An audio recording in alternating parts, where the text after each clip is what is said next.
Hey YouTube, this is T. Wagner. Hey, I want to talk to you today about how to study the Bible. Now, if you have a Bible, what I would suggest is that you get a good study Bible. Now, if you look at this Bible here that I have, right here on the title page, it says Ryrie Study Bible.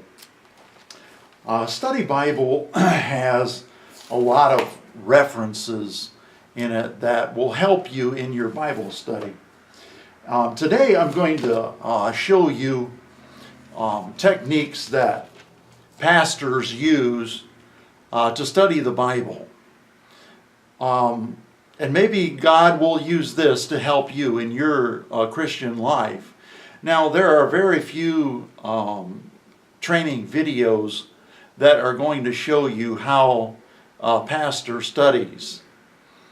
But I was trained as a pastor, and I want to share this with you because it will help you in your Christian life. It will help you to understand doctrine. It will help you to understand the Bible. But now this particular Bible that I am using, it's called an ESV. It's the English Standard Version. Now there are all kinds of versions that you can get. You can get the NASB.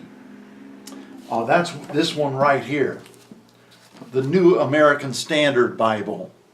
Now I just got this at like a place with used clothing and other used things. St. Vincent de Paul, but you can find these sometimes at garage sales, things like that. And then I have another Bible that I use because a lot of people use this particular one. This is the New International Version. The New International Version is using dynamic equivalence.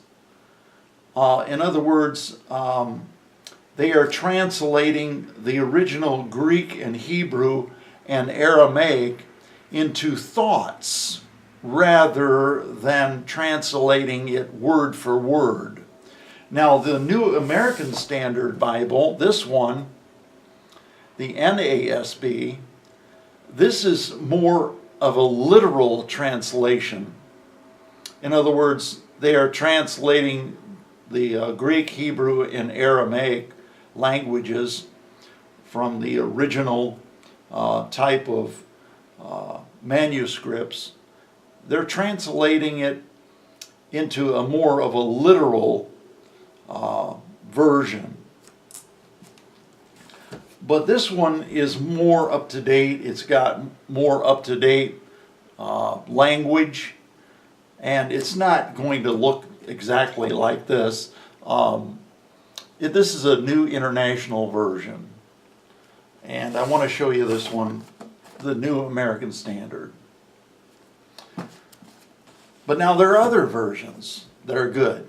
Now the worst version that I've ever heard of, and the worst one that I've ever looked at, is the New World Translation. This is the Jehovah's Witnesses translation, and I would not recommend that. It's not an honest translation. They did not use honesty to translate the Greek, Hebrew, and Aramaic. Now, what do I mean by Greek, Hebrew, and Aramaic? Well, Greek was popular at the time of the writing of the Bible around the 1st century. Hebrew was popular from around 1400 BC until the time when Jesus came on the scene, which is around 3 BC.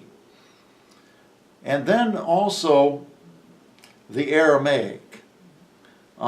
This was the language that Jesus and his disciples spoke in. This is also the language that Paul spoke. And mainly this language is a dead language. It's There are a few speakers, but it's not used very much anymore. And it has words borrowed from the Hebrew. Well, it's hard to understand what I'm saying, but I'm explaining it the best I can. Now, let's take a look at this Bible right here. I don't know if you can see that. It's very hard to see these very small words, but right here in the verses that we have been talking about, this is John 20, 30, and 31. That's about here in this particular Bible. But John chapter 20, verses 30 and 31. In this particular Bible, it has a U right beside the number 30. And that is a cross-reference. What's a cross-reference? Well, a cross-reference is usually found over here. And if this one says U, then you come over here, and here is U, and it says chapter 21, 25. Now, I have already talked about chapter 21, 25. And it's over here on this side. And it says, now there were also many other things Jesus did. Were every one of them to be written, I suppose that the world itself could not contain the books that would be written. So you can refer to the first two videos, part 1 and part 2 of how to study the book of John. Well, in verse 30 here, also it has a V. And you come over here to where it says V, and then look up here in the center, and it says Acts 10:41. This is another cross-reference. And what do I mean by cross-reference? Well, it means that there are other passages in the Scriptures that relate to what this one is talking about.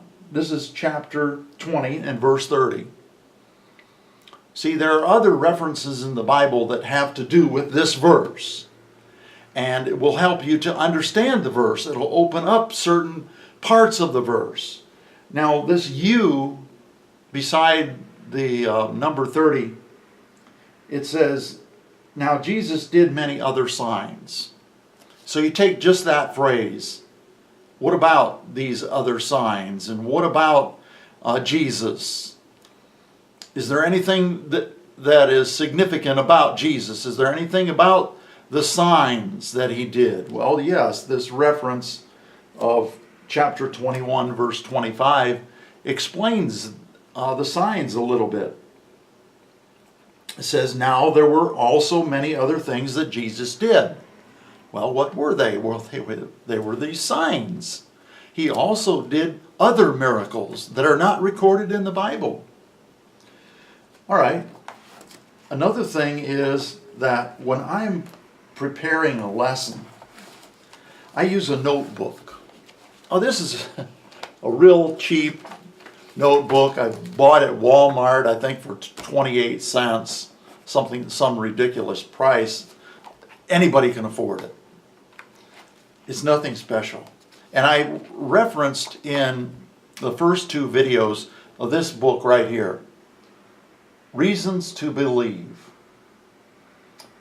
And this is by, if you look on the front page, it's by Regular Baptist Press. Now you can find these books on eBay, possibly on Amazon, and you can get one for yourself if you really want one. You can even get a teacher's book. Now I use the teacher's book. This one here is the student book.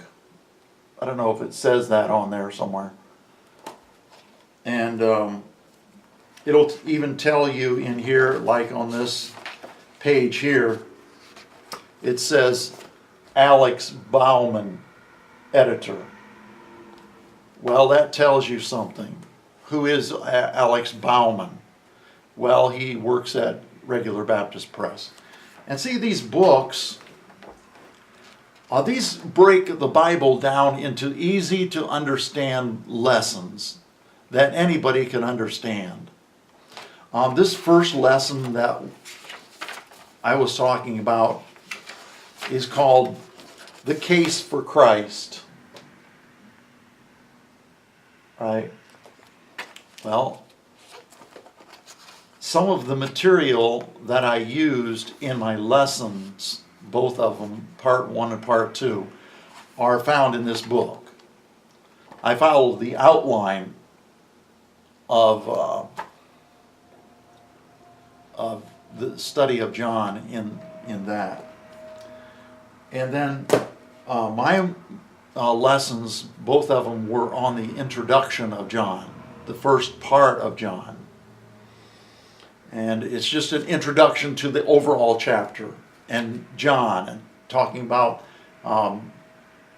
the disciples briefly and Jesus. And I said that it's about the life of Christ. Well, I have here on this page, for instance, I wrote down John 2, 23 and 25, or 23 through 25. And I got that out of this book, Reasons to Believe. But see, the lesson book really is a guide to some of the verses that will help us to understand the book of John.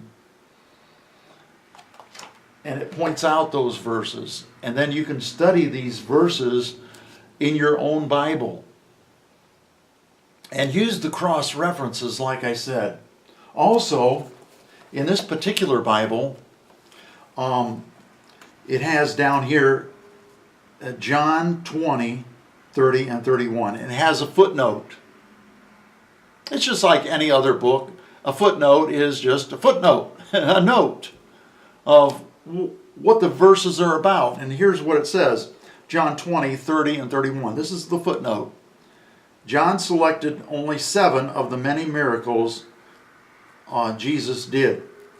35 specific ones are recorded. See chart titled Miracles of Jesus and chart titled 7 Sign Miracles, as special signs so that people would believe. Well, the charts that he's referring to are charts found in the Ryrie Study Bible.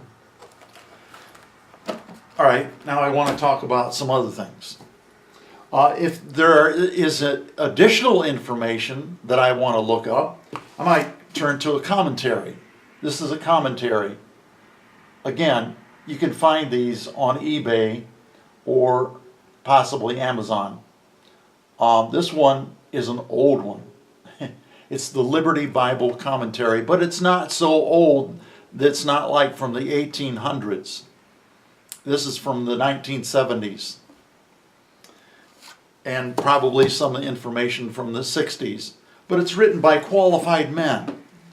When I turn, for instance, here to the first page, it says Jerry Falwell, D.D.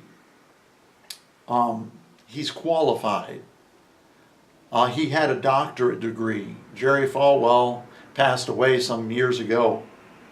And then below that it says Edward M. Hinson, Ph.D., and D. Min, and Woodrow Michael Kroll, Ph.D.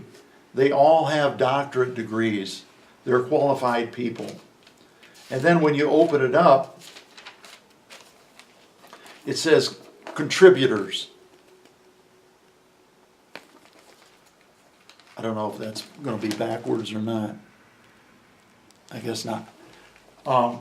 It has, for instance, James Borland, Benjamin Chapman, Edward Dobson.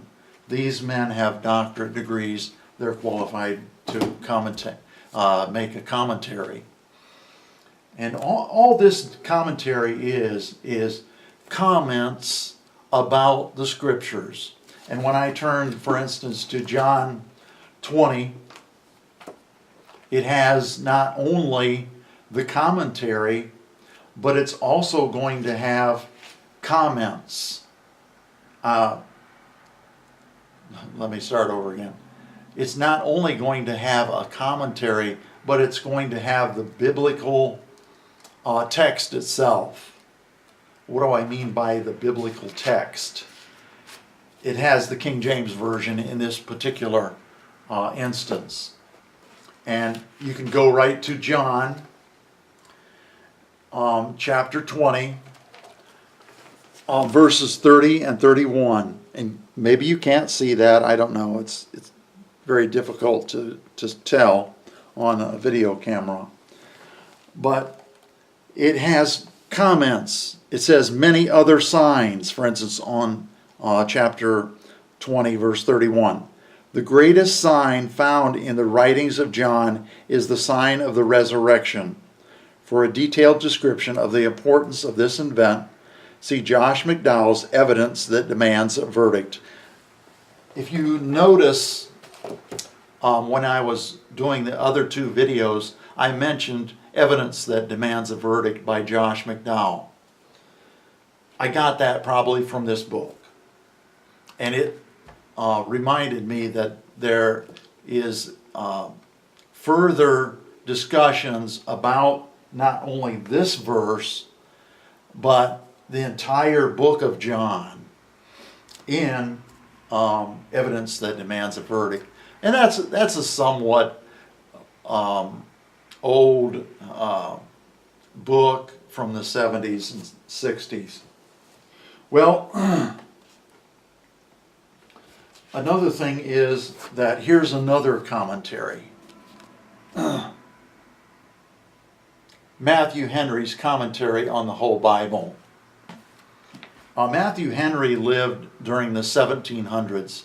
If you want to, for instance, get a view on what people believed in the 1700s, you can look at Matthew Henry's commentary. Matthew Henry's commentary is somewhat devotional. In other words, it does not always comment on the text in particular, but it's trying to help you in your Christian life. And he has a lot of what I would call devotional material so that you can devote your life to Jesus Christ, and it'll help you in your Christian life. So that's that, Matthew Henry's commentary. And you can have that. It's the one I got is in a 3-volume set, but it's very helpful in your library to have something like that because, again, they're comments on the scriptures, and they might explain the scriptures if the scripture is so confusing for you. Well, I'm going to quit there. Maybe we'll talk more about some of these books and references. These are all reference books that I use in preparing my lessons.